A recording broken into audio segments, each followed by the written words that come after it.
Welcome to the Popish plot. My name is Nate. Today is Fermentation Friday, and our plot for today is the Feast of St. Hubertus, also known as St. Hubert. Now, I personally, when it comes to celebrating the Feast of St. Hubert, I like to do so with a nice glass of Jaegermeister. And you might be asking yourself, why would you pick that disgusting, revolting 20th century liqueur to celebrate an 8th century saint? I'll get back to that in just a moment, but for right now, let's talk a little bit about St. Hubertus, who he was, when he lived, and why exactly the church thinks he's an important person to remember. St. Hubertus, as I mentioned just a little bit ago, was an 8th century saint.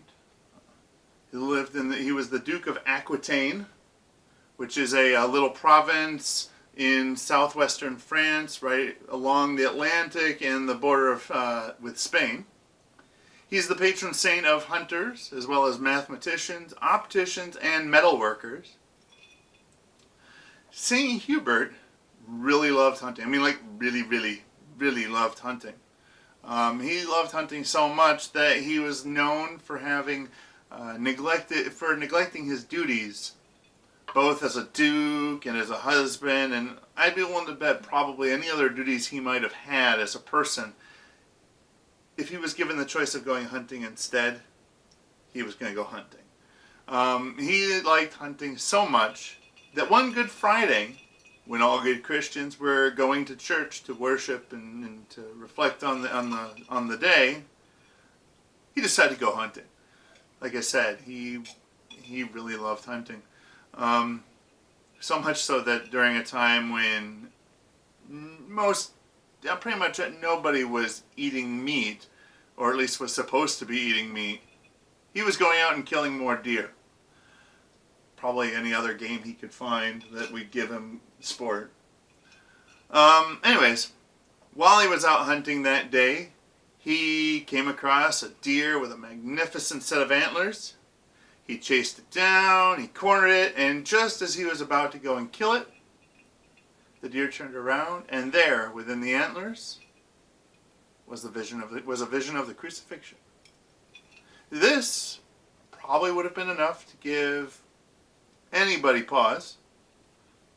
But what happened next really changed St. Hubert's life.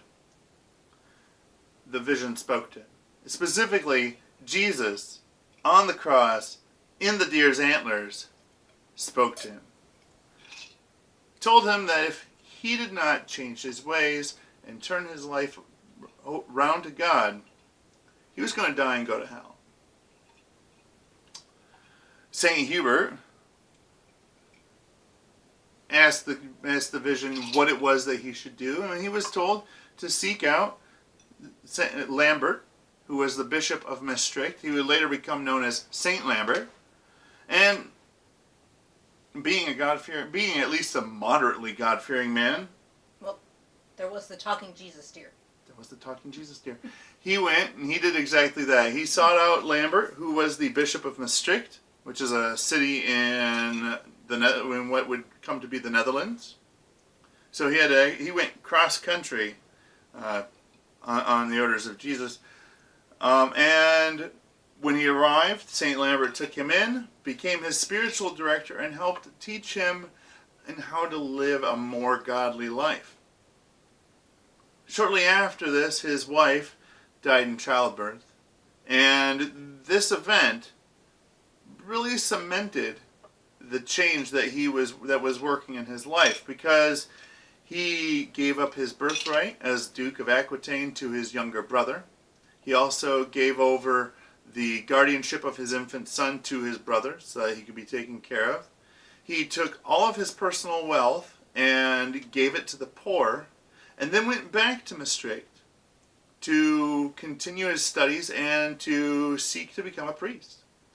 He was later ordained by Bishop Lambert, and would, after St. Lambert's death, come to succeed him as the Bishop of Maastricht.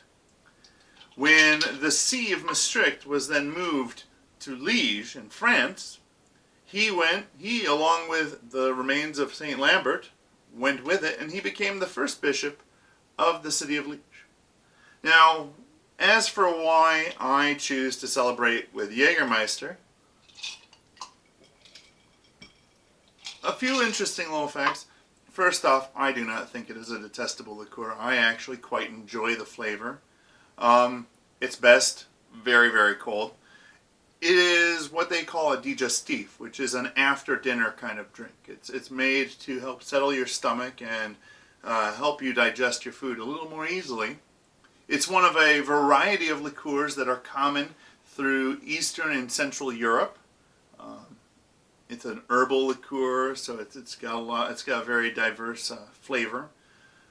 And its name means hunting master. That's right. Here we have Saint Hubert, our patron saint of hunters, and here we have a drink named Hunting Master. And its logo bears the emblem of Saint Hubert, which is the deer with the cross in the middle of its antlers. Were you just going to sit here and drink for the whole episode? Yeah, that was pretty much... Okay. It was like Jaeger. I like Jaeger. Fair enough. I do as well. So, now I've heard tell that you can actually, that if you drink enough Jaeger, you might actually be able to see the crucifixion in a deer's antlers. I, personally, cannot, in good conscience, recommend trying this. I have never tried it. But at the same time, if by some chance you've seen our other Fermentation Friday episode on Oktoberfest, where we discuss levels of drunkenness and things, while you might not get legally intoxicated, you probably will. But based on your tolerances, it's theoretically possible you won't. You are definitely going to be morally intoxicated, and that is generally an unadvisable occurrence. So don't go trying this at home, especially not if you're a kid. I was about to say you don't go try this at home, kids, but kids shouldn't be drinking. No.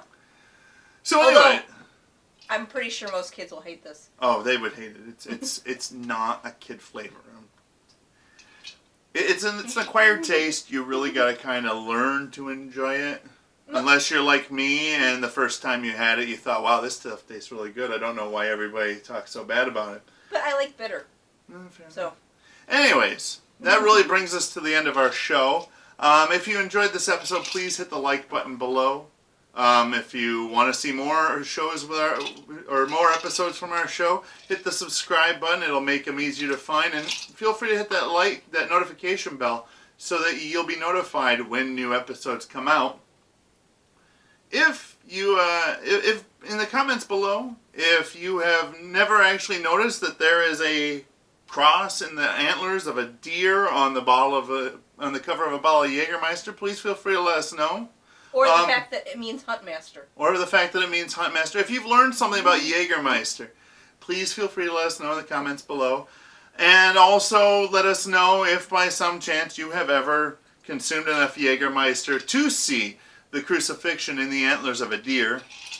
And then you should probably go, and if you haven't done so already, seek out a priest. If not for them to help you figure out what's going on with that, to at least offer you confession for having gotten that drunk. And until next time, remember, live your faith. Love your faith. Share that love. Thank you.